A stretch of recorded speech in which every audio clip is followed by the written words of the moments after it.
Hello, everyone. I'm Eve Richards, and welcome to another episode of the Discovery Pod with Eve. It's great to be back here in the studio in Burbank. Today, we have the privilege of speaking with the acclaimed award-winning actor, producer, writer, and director, Harley Wallen. Harley has starred in over 40 films and TV shows, collaborating with a lot of legendary actors. He is also the co-founder of Painted Creek Productions, a production company known for its diverse and impactful films. In this episode, we'll delve into Harley's journey in the entertainment industry, his creative process, and the stories behind some of his most notable works. Stay tuned for an engaging conversation with Harley. You could watch this episode on the Discovery Pod with Eve's YouTube channel, or you could listen to us on your favorite podcast platform. I am joined today by my co-host, Tess Broussard. Tess is an actress. She's a comedian. She's a single mother. And on the weekends, Tess actually rescues animals. So I haven't seen Tess since 2024. It is so good to have Tess back. Tess, welcome back. Thank you, love. And I really enjoy coming back. And it's been crazy in the past week. And you said 24. That sounded like a whole year ago. But it wasn't. It was just a month ago.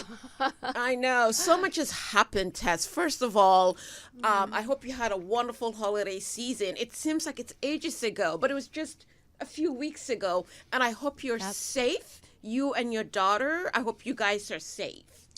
Well, we were in the fire, but we didn't get our houses touched, thank God. Yes. We saw the fire. Actually, my neighbor saw the fire. He calls me up and he says, Tess, he goes, do you see the fires? And I'm like, yes, I see it on the news. He goes, no. He goes, look out your window. Oh. And I'm like, oh my God. And then I'm like calling my daughter and downstairs. So I call her and I say, that there's a fire. I'm like, I don't know what to do. I freeze. And then my daughter's like, get it together, Mom. I mean, she's only 17. She goes, get it together. Let's just pack a week's worth of clothes and get food for the dog and the cat and their toys, and just get your passport, get your Social Security. She's like on TikTok, like looking at what to like bring. And I'm like, she's like a super trooper. And I'm here frozen, and I'm just like, I don't know what to do. Wow. So anyways, we look for a hotel. I call my brother who's in Texas, and he's like, go south. I'm like, well, where south? I go, can you help me find a hotel? And we couldn't find anything. Everything was taken. We did find one room, like at a Motel 6 down by Koreatown. And I said, I'll take it. No worries. And then we stayed there. We were relaxed. Then the next day they kicked us out because somebody had rented the room for that day. So we couldn't find any hotels available. Then we just went to Palm Springs because we're like, we'll drive 3 or 4 hours. I mean, however long it takes to get to Palm Springs. And we stayed there till Sunday. Wow. Mm-hmm. Good for you. And I'm glad you're doing well. I know it's been a very difficult period for all of us here in the LA County area, and I'm praying for everyone's safety. And we're so honored today that we're joined by Harley Wallen, an award-winning actor, director, writer, and producer whose work has had significant impact on independent cinema, known for his powerful performances and bold storytelling. Harley's films challenge the way we think and feel. As the founder of Painted Creek Productions, Harley has brought us films like Devil's Left Hand and Ashen Bone, both receiving 100% fresh ratings on Rotten Tomatoes. His film Betrayed, starring John Savage, continues to spark meaningful conversations with upcoming projects like Fathers, Final Recovery, and Finding Nicole.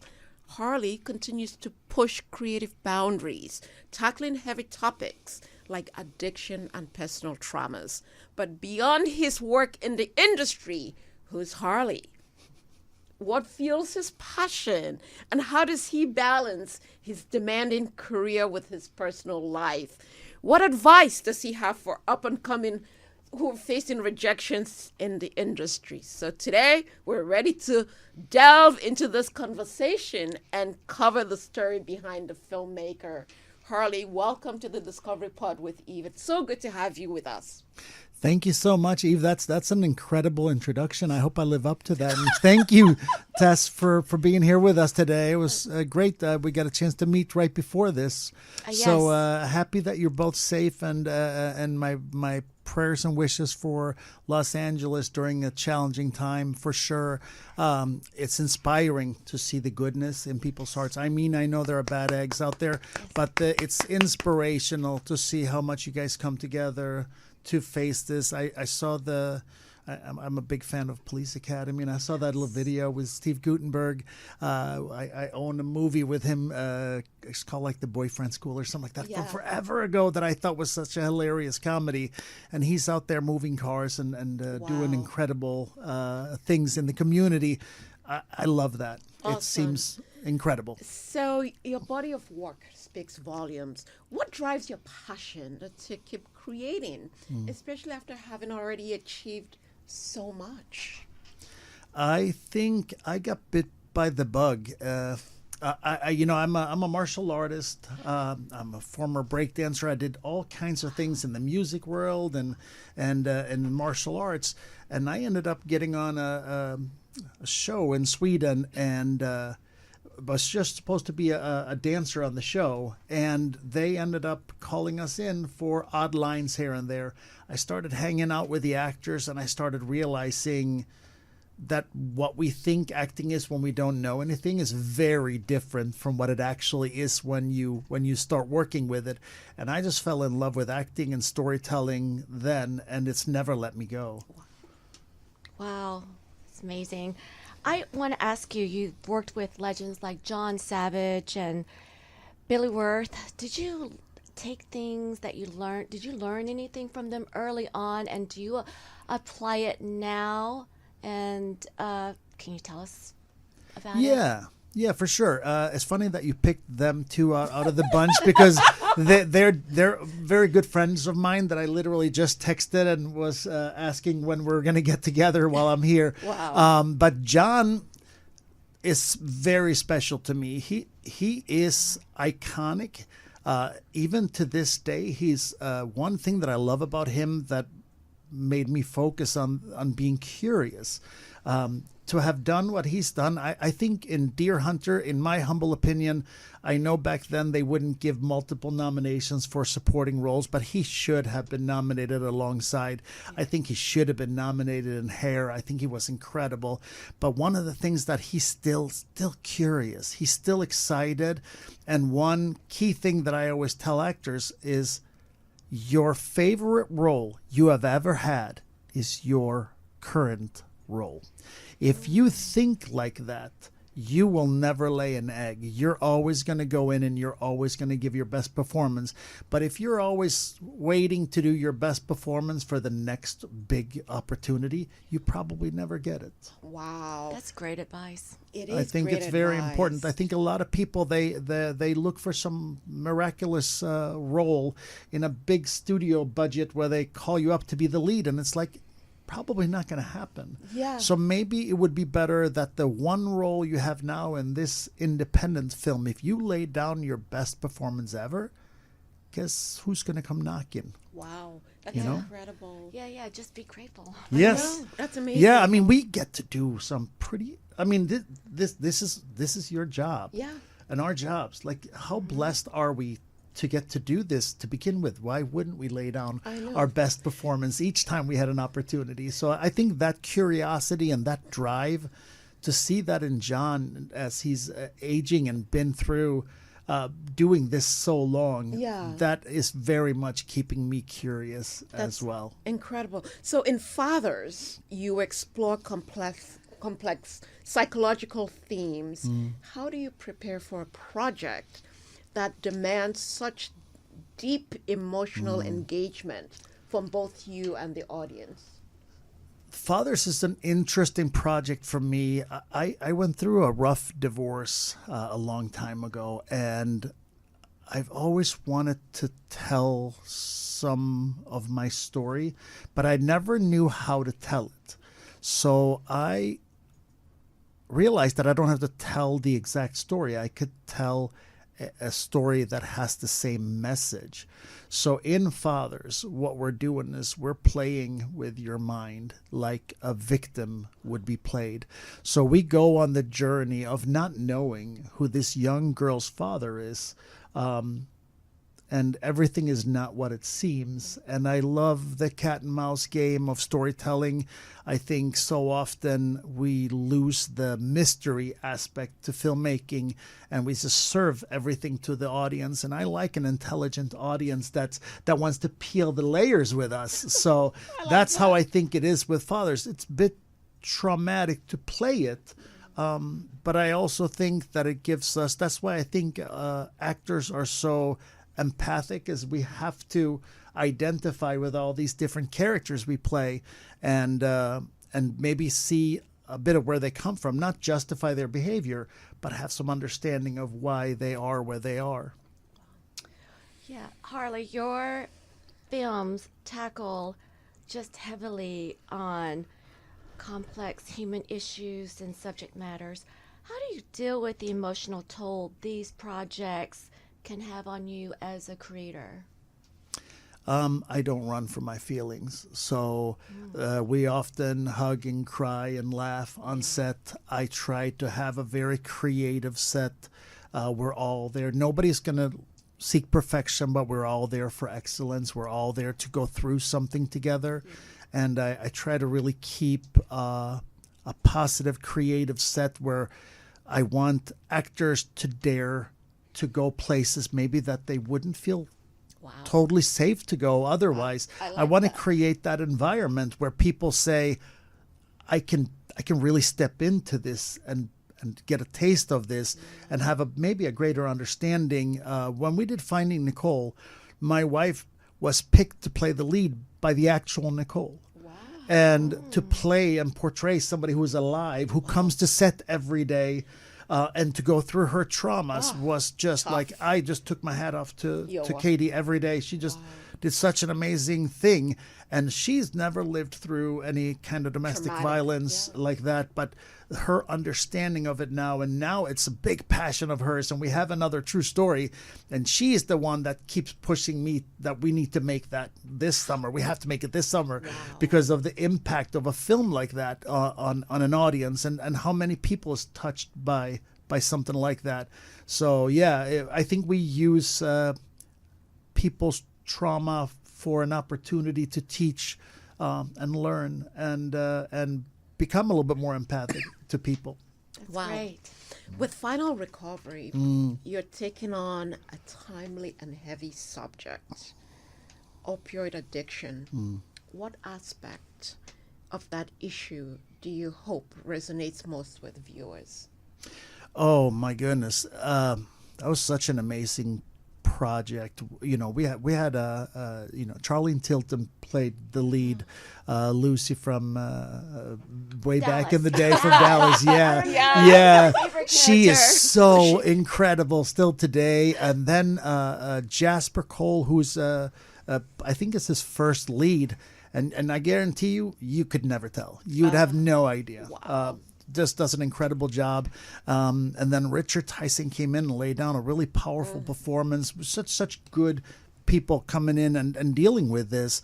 And what I love about this story is it shows the layers of lack of understanding when it comes to opioid addiction. And it shows how badly it can go when we lose touch with people, and how difficult it is to solve these problems.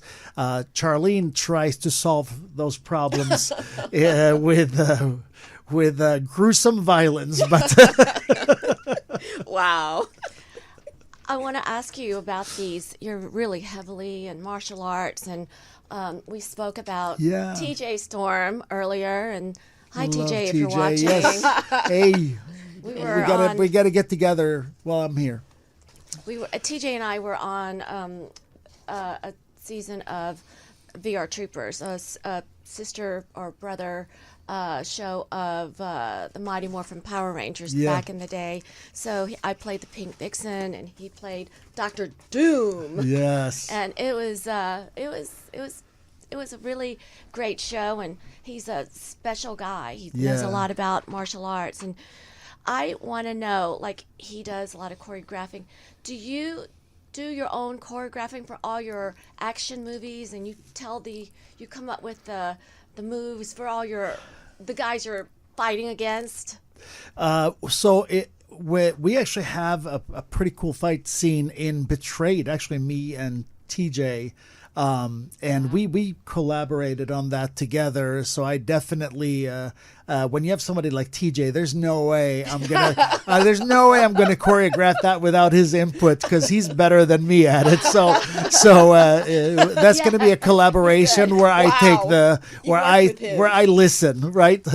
So that was phenomenal. But even in some of those things that we did, and we've done 3 films together now, me and TJ, and amazing. He's such a good guy and such a good actor. We were just talking about that before. He just has the look that I'm just surprised that he hasn't made it into one of those all these shows between Game of Thrones. He's just so perfect for it all. Yeah, you should see him, Eve.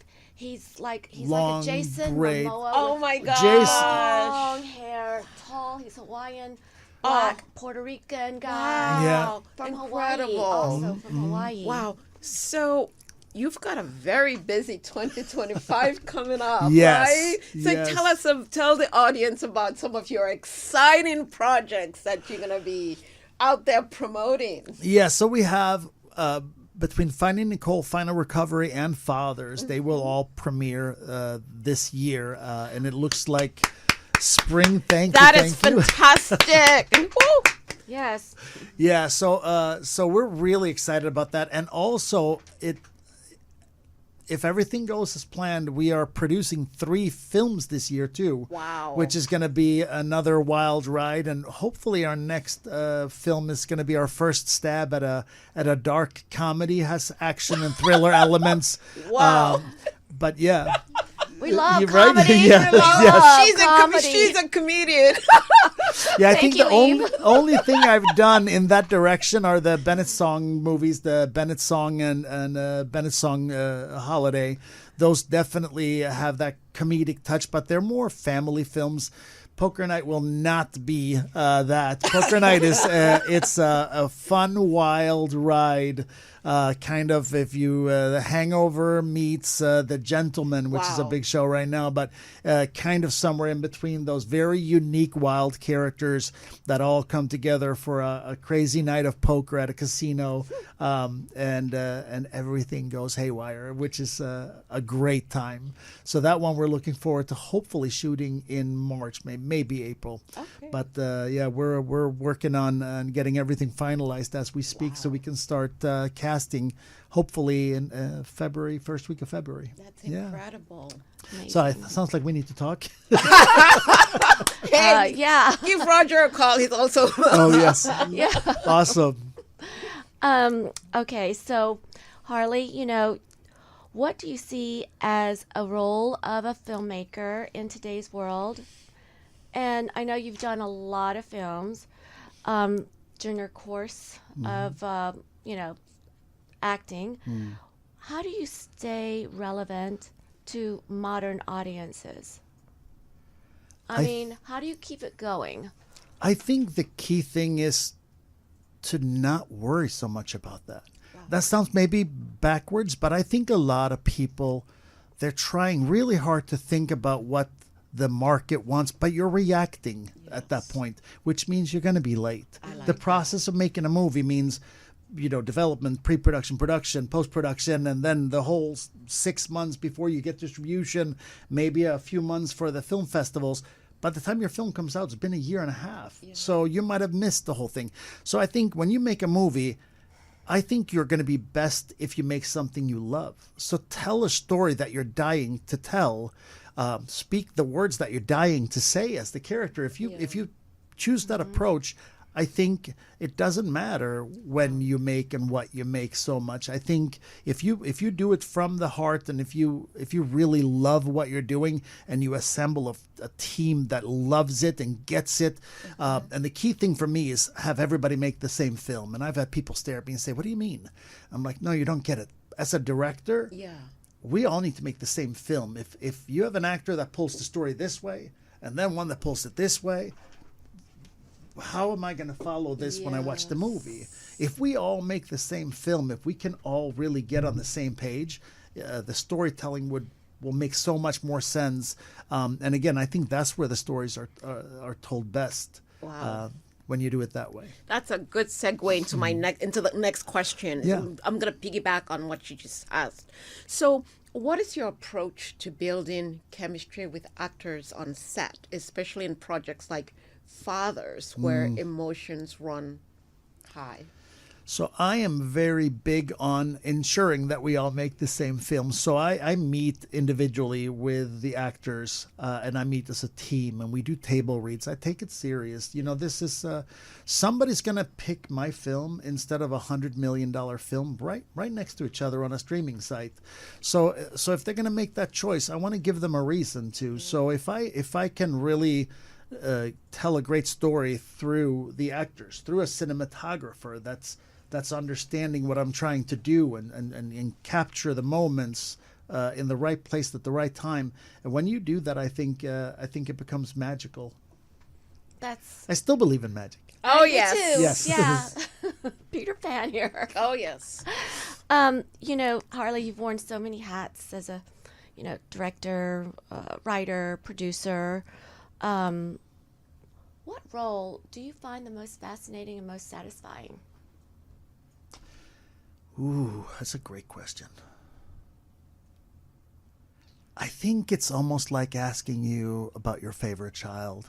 I have 5 kids. I don't have a favorite child. Whoa. So for me, I think of writing, to me, it's an escape. I think when I write, I go into a bubble and I live in a make-believe world, and I'm not here in the real world with everybody else.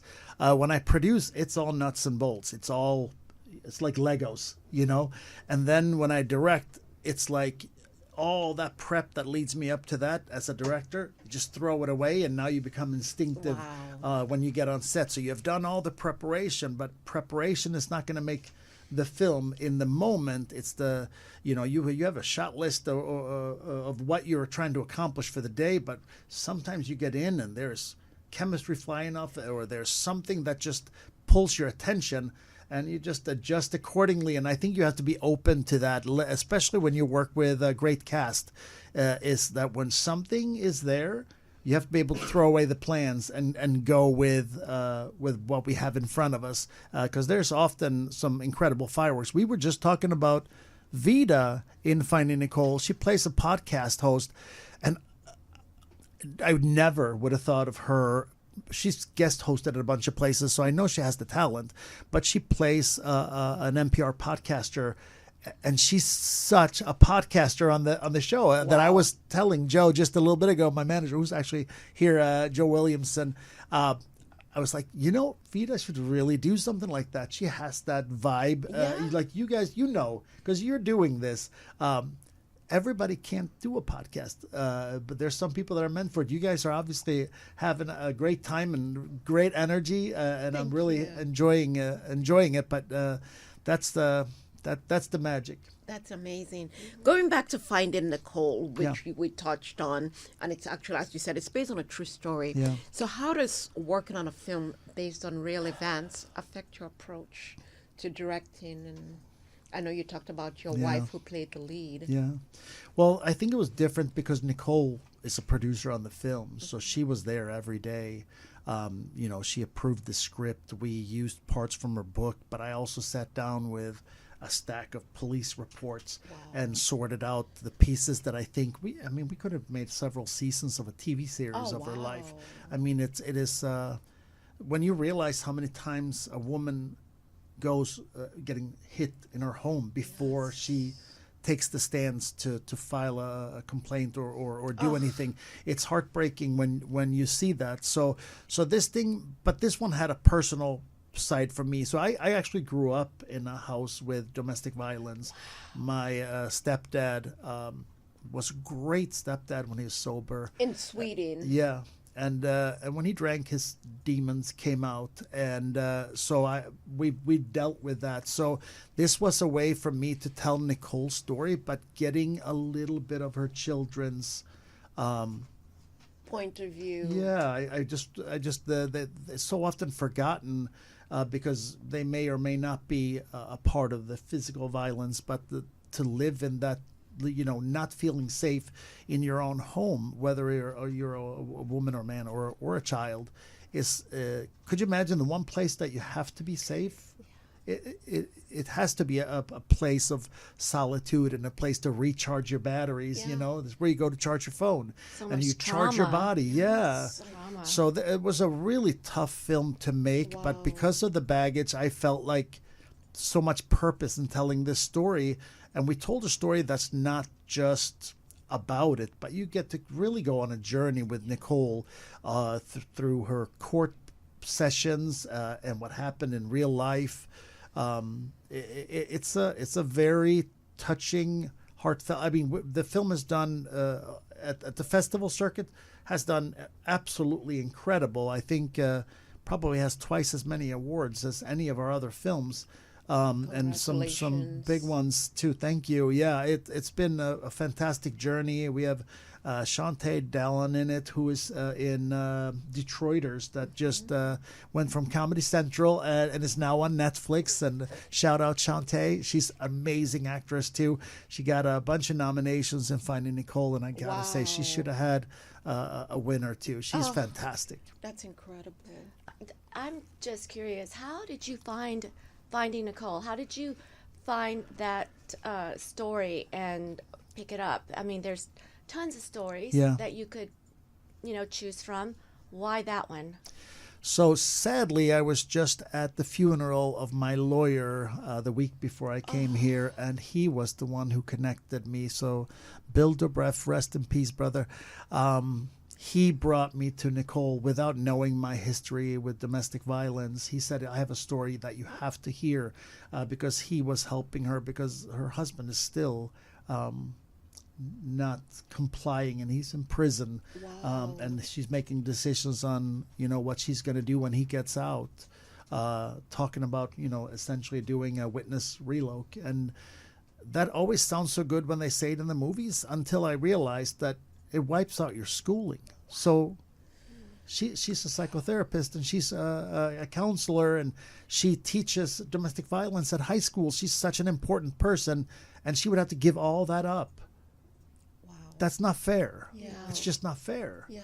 And it breaks my heart. Yeah, that movie, we cried a lot on that set. We cried a lot on that set. It was but it was beautiful because that story, I think, is so important to tell. So important to tell.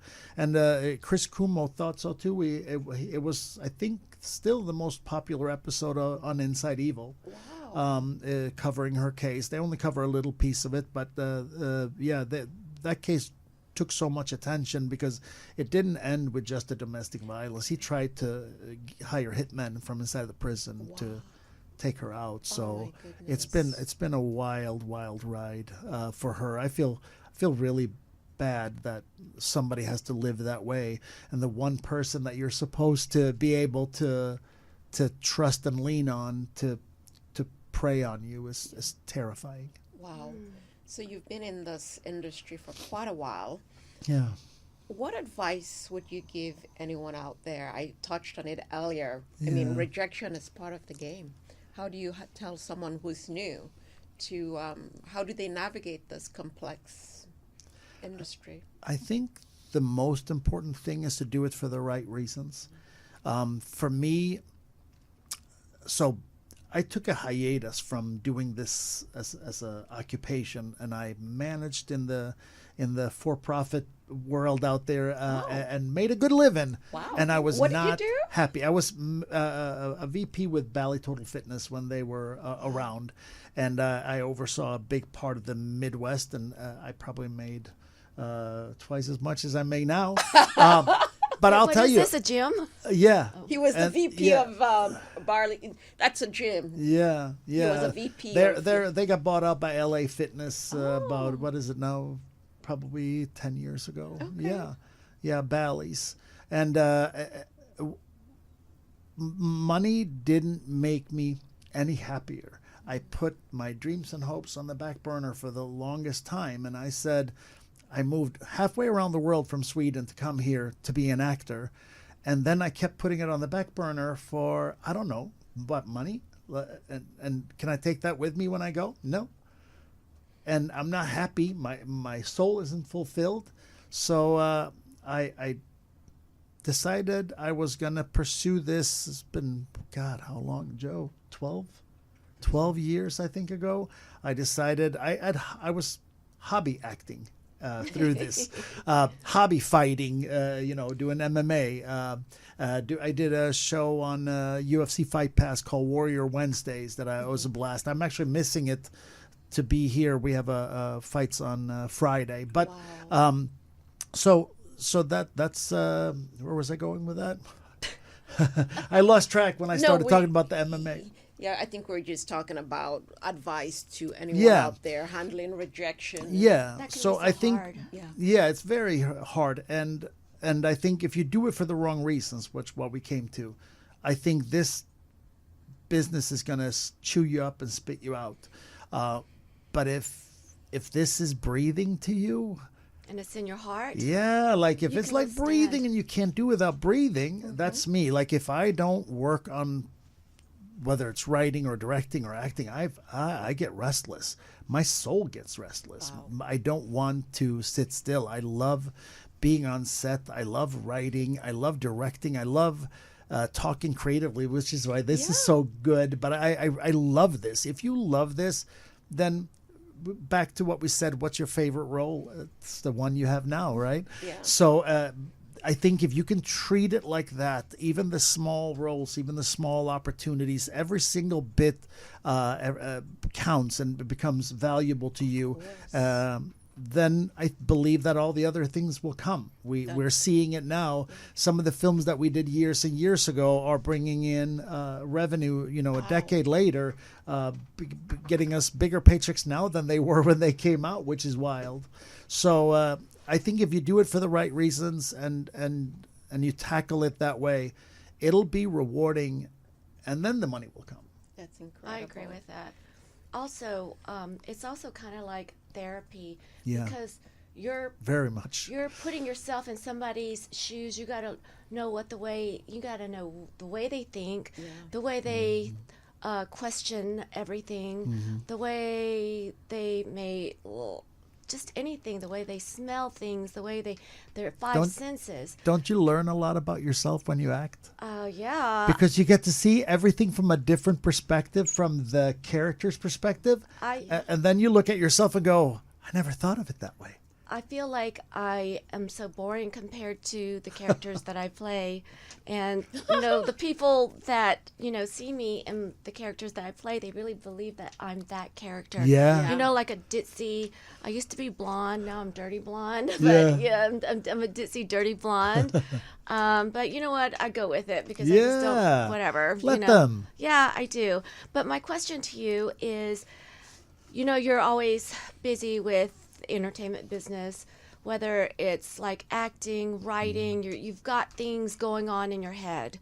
You've got scenes, you've got like the creative juices going on. Yeah. So like when you're in a movie working in that, you're so wrapped up in it and you're very intense, like, whether it's methodical or Meisner or Stanislavski. How do you get out of that and decompress, or does it just take a long time? Yeah, I think it's different depending on what you do, and especially when it's a film or a role that really grabs your soul a little tighter, when it's something that's very relatable. Like for me, Finding Nicole was Final Recovery had parts of that too, with the opioid addiction and trying to break through something like that, and Betrayed was human trafficking. So when it's those type of roles, it sticks to you a little bit longer. I don't fully mind though, because I think it's good for us to kind of remember that there are people out there in these situations, and if we just go on and make the next movie and we don't really reflect too much on it, I don't think we did the subject its due. I think it's good to let it stick with you, because maybe there's something we can do. We just with Finding Nicole, when we're premiering, we were offered a limited theatrical, and I said, I think what would be even better for us to do is if we tour with the film and go to the different theaters that it comes out in, and then we as actors and everybody, we get some shelters involved, and we donate, and we do some silent auctions to give them, because that way not only are we doing it's about talking the talk but walking the walk too, right? And giving back. Totally. Yes. I like that. Yeah. So that's what we decided on doing, and I love it. Everybody spoke with one voice. Everybody was in. Incredible. Yeah. That's wonderful when you can have that Magical alignment with the cast. So what genre is there that you haven't done that you feel like that's next for you? I am looking forward definitely to doing this dark comedy. I mean, it's a wild ride, and I haven't done that. But I also have a film called Animus that it's like a female revenge type of movie in the style of I Spit on Your Grave. And I've never done anything, because I always think substance over, I'm not a big fan of unnecessary gore or exploitation normally, but there are certain stories that has to be told a certain way, and this is one of them. And I've been scared of this. I wrote this script 4 or 5 years ago, and I've been scared of it ever since, because I keep looking at that. I don't know if I can direct that. Why is that? I don't know if I can push people that far. This film needs to smack you across the face when you watch it, and to go there, and because as an actor, you don't go through all of it. It's not fully real, but you have to go through part of it. So it has to be experiential, because that's how the audience gets it. And I was always worried, am I going to be able to do this? And I finally now feel like I'm ready. So I'm very excited to take that on, because it is, people that watch my films are going to go, because it is pretty wild. So you already have the cast you already envision for the cast? No, I love being surprised. I can't wait to do a casting call. I love seeing people lay down a read. And here's the big tip. If you're an actor, I'm going to talk right to the camera on this. If you're an actor and you get an opportunity to audition, please don't play a detective or a therapist. Make them three-dimensional. Be a very specific person. Make great choices.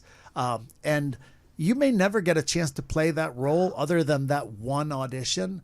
So just lay it down. Don't play it safe. Wow. Do not play it safe. Can you give them some examples, Harley? Like what kind of characters to play? Here's what I do. So when I direct people, just especially when it's first time actors on a bigger project or with a director that's really engaged, if let's say that you're going to play a character and your only scene in the movie is this one scene where you're going to be the talk show host, but this time when you're the talk show host, your family's under siege at your house while this is happening, and you gotta make sure nobody notices all the way throughout the show, knowing that there's somebody that holds your family hostage while this is going down.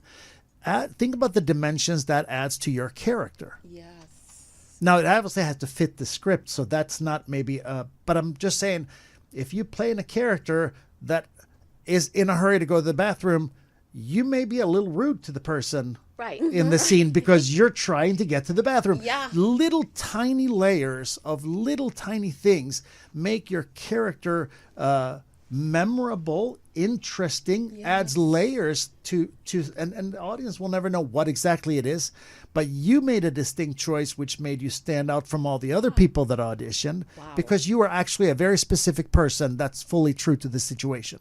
You just added a tiny layer that nobody knows about, and that's why you behaved the way you did. Just that little rudeness. Yes, a little bit of I flair. like that. A little bit of flair, yeah. Such great advice for a lot of actors out there. Yeah. Be very specific. Yes. Specificity is Nobody wants to see a detective. Yeah. I want to Even see. though a lot of people do that because there's Yes, so they many do. They play the detective shows. generic. Yeah, there's Yeah, so they many all play the same guy. detective shows out there, and they're like, oh, Wow. okay. That's incredible. I love that. I mean, it's Yeah. like, gosh, what great advice for actors, right? I know. Yeah. Gosh, I'm seeing Make Tony choices. put in his hands there that we're down to the 3-minute mark. Oh, wow. This has gone That by was so fast. fast. Like, wow. So the last question, if you were to have dinner with 3 people dead or alive, who would it be and why? I start with Bob Marley. That kills me that I never got to see him. He's just, if I'm ever having a hard time in my life, you turn on Three Little Birds. I mean, it melts my soul, and I feel good. It literally drops my blood pressure 20 points. So Bob Marley, I would love to sit down with. I just love the philosophy of never losing your roots. He was so true to himself all the way through. And to see, I mean, this guy went out and performed after he was shot and going up on stage and doing Unity in Jamaica when it was a tough time, and for him to what an amazing person to be the artist and the person, and being able to be so true that the lines between them both blur. When you can be the same guy wherever you are, that to me is something that I admire. So Bob Marley, definitely. Prince probably would be high up on my list. Prince, just such an interesting guy. I remember I was a huge Michael Jackson fan, still am, but seeing Prince was like, wow, that was amazing. And then maybe we'll add Mick Jagger to the end. Oh of my that. goodness, incredible. Harley, your insights today have been nothing short of inspiring as you continue to push creative boundaries and tackle issues through your films. It's clear that your dedication to storytelling remains stronger than ever, looking beyond 2025 and all the exciting things that you have. Thank you so much for sharing your insights into filmmakers out there, the advice. What great advice. Looking forward to seeing all of your exciting upcoming projects as well. Tess, this has been fantastic. I thank you so much. Yes, it was great interviewing Harley. It was great working with you again. I mean, what advice would you have for anyone about this episode? I mean, it's a must-watch for actors, You gotta look. directors. It was so informative, and Harley is he's got a plethora of information and resources. So listen to this podcast. Incredible, and he's got 3 film.